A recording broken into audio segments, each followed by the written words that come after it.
السلام عليكم ورحمة الله تعالى وبركاته. مرحبا بكم في كويزين كيكا، ان شاء الله تكونوا كامل ملاح وفي احسن حال. كما وعدتكم في الفيديو اللي فات سألفت حضرت لكم اليوم الفطيرة اللي رافقت بها، اللي هي فطيرة الدجاج والجبن.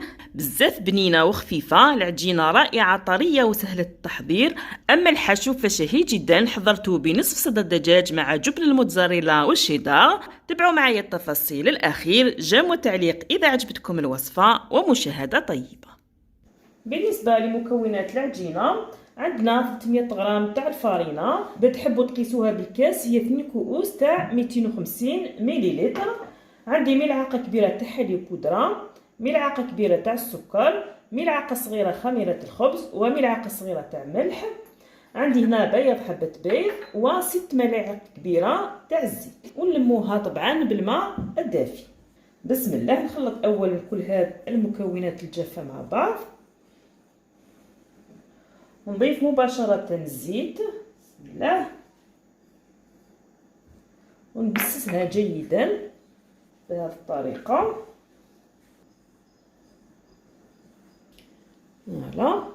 نضيف بيض البيض، نحرك،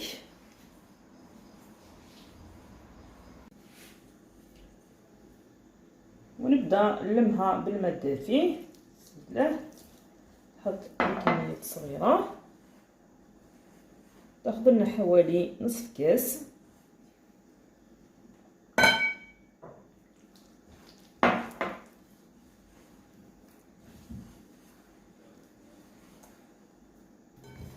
معايا نتحصلوا على هاد العجينه الطريه كما راكم تشوفوا، لكن ما تلصقش في اليد.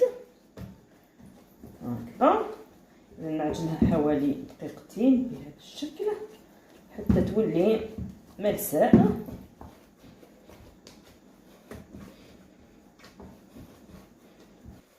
ها هي حبيبتي العجينه تاعنا.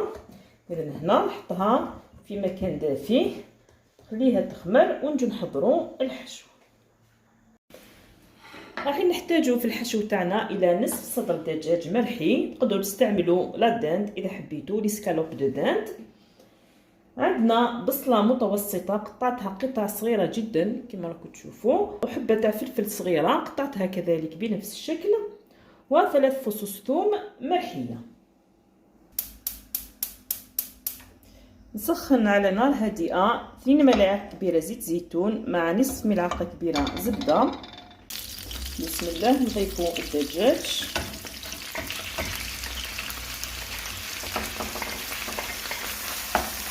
نخليه يتقلى جيدا.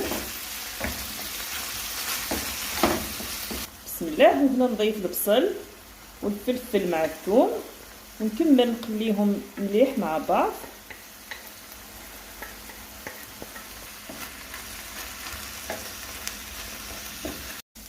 بعد ما تطيب الحشوه تاعنا تبلوها بشويه تاع كركم. بسم الله. نحط شويه زنجبيل،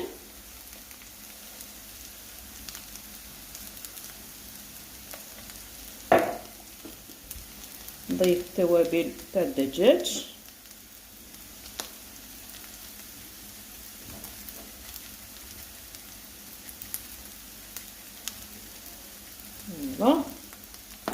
نحط شويه فلفل اسود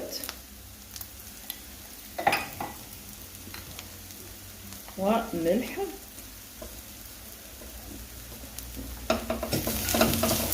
حرك،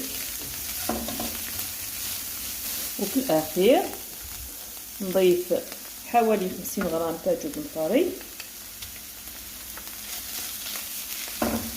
نزيد كذلك تقريبا 3 ملاعق كبيره تاع كريمه سائله كريمه الطبخ.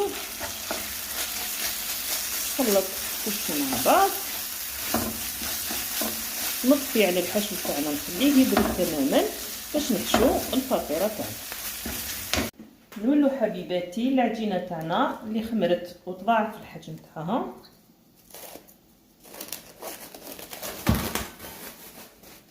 بسم الله. نزلها ونقسمها الى قسمين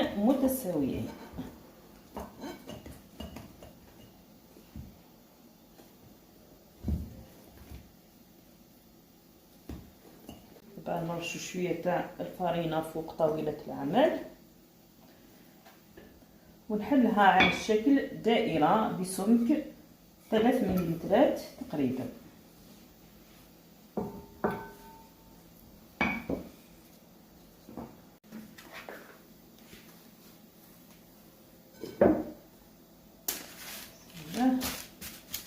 نسويها،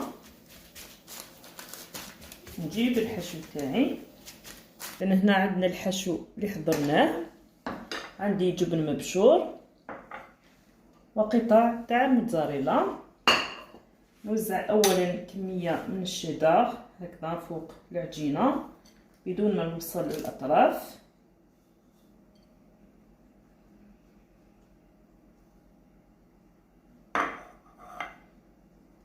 فوالا، نوزع الحشو بالتساوي.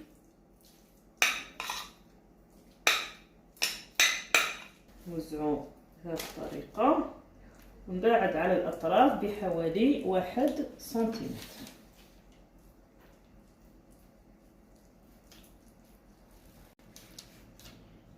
نزيد نحط كميه من الشيدار. طبعا نوعيه الجبن تحطوا اللي عندكم واللي تحبوها. انا عندي قطع تاع موتزاريلا، نحطها هكذا من الفوق.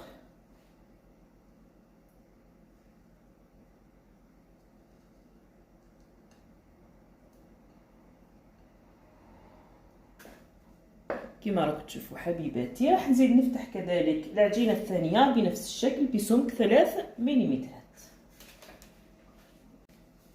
نحطها مباشره فوق العجينه الاولى. بسم الله، ونلصق الاطراف جيدا بهذه الطريقه، نضغط عليها مليح.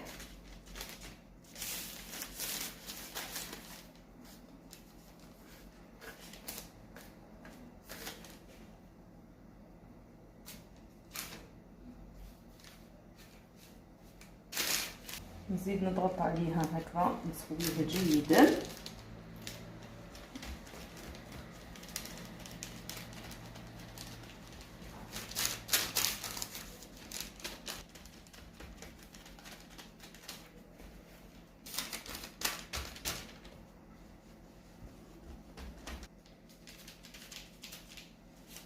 نحط هكذا صبعين ونقرصها بهذا الشكل.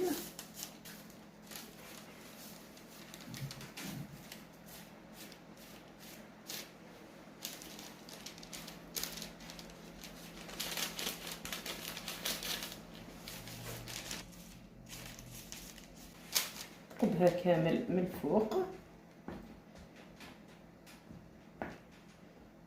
هكذا. نجيب صفار بيض، نحط له ملعقه كبيره تاع حليب،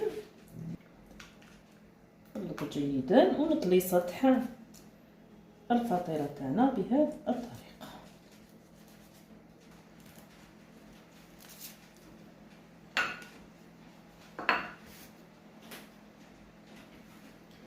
نزينها بشويه تاع الشيدر هكذا من الفوق. تقدروا تحطوا جلجلان ولا سانوج. نكونوا مسخنين الفرن تاعنا على 200 درجه، نسخنوه مده 10 دقائق. نحطوا مباشره الفطيره تاعنا طيب ونشوفوها جاهزه في الاخير. شوفوا حبيباتي شكل الفطيره تاعنا بعد ما طابت ما شاء الله. شوفوا كيفاش جات محمره خفيفه بزاف. لاحظوا معايا شحال طريه، روعه. فطيره ولا خبزه محشيه بالدجاج والجبن من اشهى واحلى ما يكون. شوفوا معايا ولا اروع، ريحتها تشهي ما شاء الله. شهيتكم في الجنه. اكيد راح تجربوها وتذوقوا الروعه تاع هذه الفطيره. بسم الله، نقسموا اذا الفطيره مع بعض. لاحظوا ما شاء الله شحال طريه.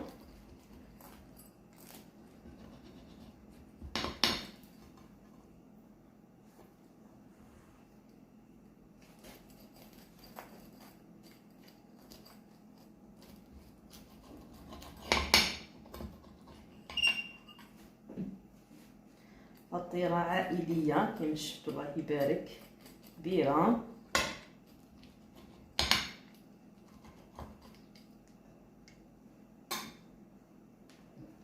بسم الله،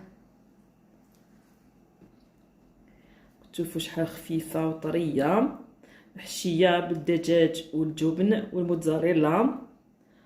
وصفة من أشهى ما يكون، جربوها وخلوا لي رايكم. نلتقي باذن الله في وصفه جديده. ما تنسوش تشتركوا في القناه اللي مازال ما اشتركتش، وفعلوا الجرس باش توصلكم كل الوصفات الجديده. تحياتي.